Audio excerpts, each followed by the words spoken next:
This is a Ducky Hat presentation. Galatians 6:9 of the King James Version Bible states, "And let us not be weary in well-doing, for in due season we shall reap, if we faint not."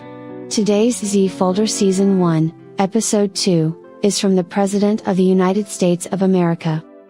It is your task to tell us in the comment section of our Ducky Hat YouTube channel, is this in fact a statement from George Washington? Or is this a fantasy of our Ducky Hat script writers? You decide. Then at the end of the video we will examine the George Washington statement, and then tell you if the statement is fact or fantasy. Let us now watch the screen behind us to see what President George Washington has to say. Government is not reason. It is not eloquent. It is force. Like fire. It is a dangerous servant and a fearful master. Experience has taught us that it is much easier to prevent an enemy from posting themselves than it is to dislodge them after they have got possession. And when the freedom of speech is taken away, then dumb and silent we may be led, like sheep to the slaughter. President Washington is warning us about our government, that our government is a dangerous servant and a fearful master.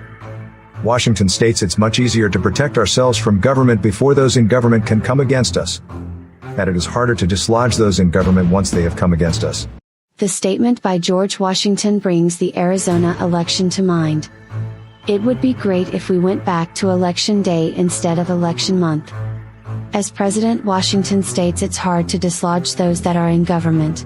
However, we must remember what Galatians 6:9 of the King James Bible states. "And let us not be weary in well-doing, for in due season we shall reap, if we faint not." Also note what President Washington stated about those that want to curtail our free speech. Washington stated if they take away free speech. Well, listen to what he states in our presentation. Oh, by the way, if you stated that the George Washington statement is fact, then you are right. And when the freedom of speech is taken away, then dumb and silent we may be led, like sheep to the slaughter.